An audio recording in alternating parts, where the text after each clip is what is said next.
श्री वामन पुराण 30वां अध्याय। बलि का प्रहलाद को संतुष्ट करना। अदिति के गर्भ से वामन का प्रकाट्य। ब्रह्मा द्वारा स्तुति। वामन का बलि के यज्ञ में जाना।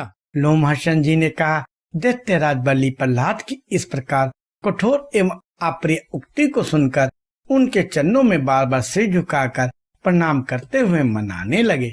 बलि ने कहा, तात आप मेरे ऊपर प्रसन्न हो। मैं मूढ़ हो गया था, मेरे ऊपर क्रोध न करो, बल्कि घमंड से विवेकहीन होने के कारण मैंने यह वचन कहा था।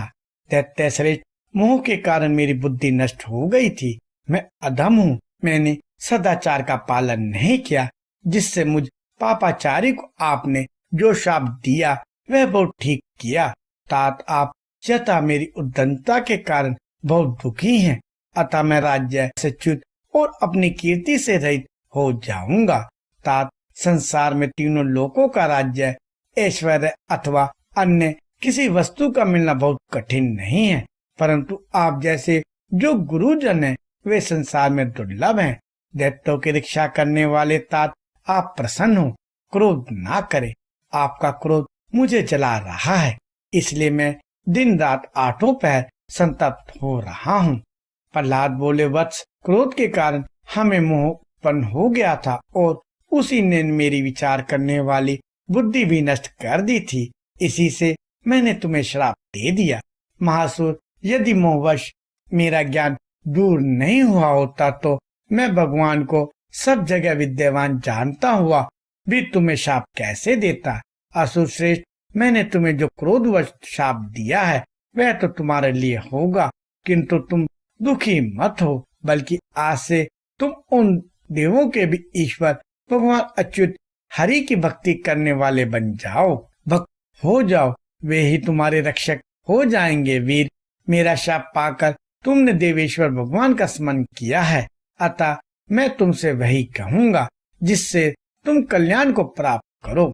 लोमहर्षण ने कहा, उधर अदिति ने सभी कामनाओं की समृद्धि करने वाले वर को प्राप्त कर लिया। तब उसके उदर में महायशस्वी देव भगवान धीरे धीरे बढ़ने लगे। इसके बाद 10वें महीने में जब प्रसव का समय आया तब भगवान गोविंद वामनाकार में उत्पन्न हो गए। संसार के स्वामी उन अखिलेश्वर के अवतार ले लेने पर देवता और देवमाता अदिति दुख से मुक्त हो गए। फिर तो संसार में आनंदमय वायु बहने लगी, गगन मंडल बिना धूलि का स्वच्छ हो गया एवं सभी जीवों की बुद्धि दम करने में लग गई।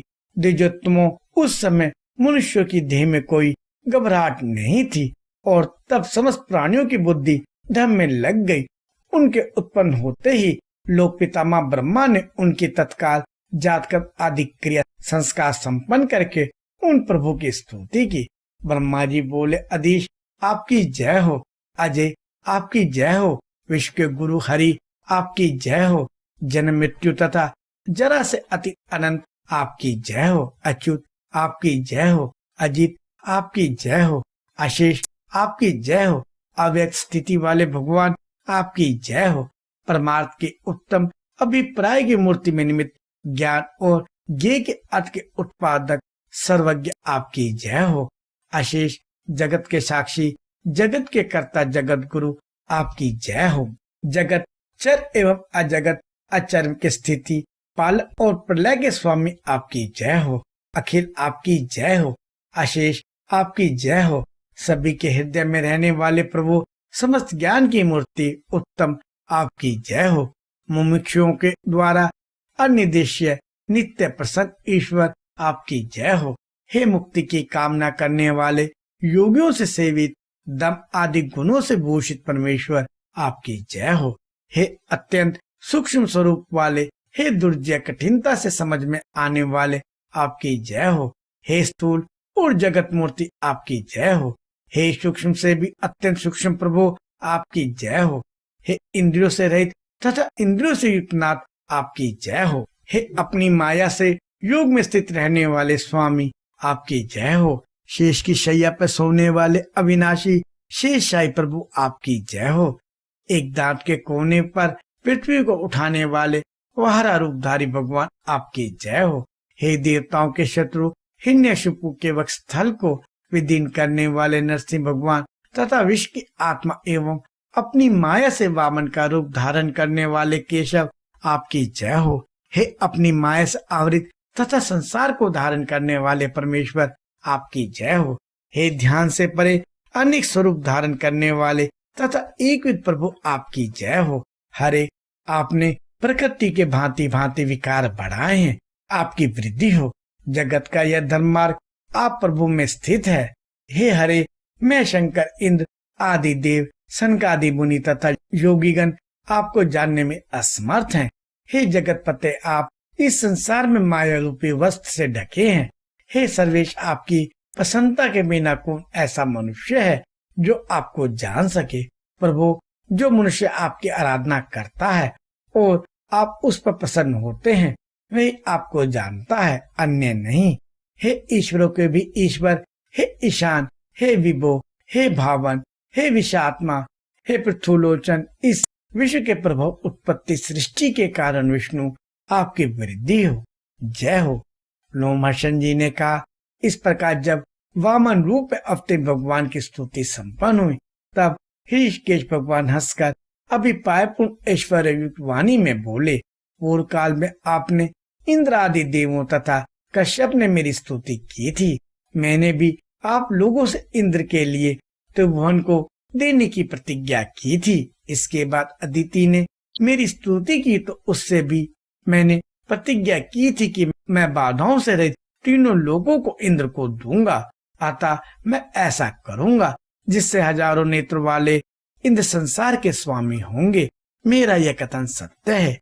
ऋषिकेश भगवान के इस प्रकार अपने वचन की सत्यता घोषित करने के बाद ब्रह्मा ने ऋषिकेश को कृष्ण विक्रम समर्पित किया एवं भगवान बृहस्पति ने उन्हें यज्ञोपवीत दिया। ब्रह्मा पुत्र मरीच ने उन्हें पलाश दंड, वशिष्ठ ने कमंडलू और अंगिरा ने रेशमी वस्त्र दिया। पुलह ने आसन तथा पुलस्त्य ने 2 पीले वस्त्र दिए।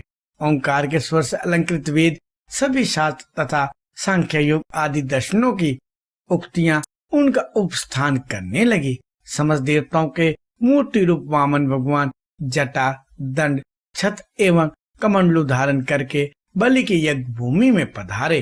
ब्राह्मणों, पृथ्वी पर वामन भगवान जिस स्थान पर डग रखते थे, वहां की दबी हुई भूमि में दरार पड़ जाता था, गड्ढा हो जाता था।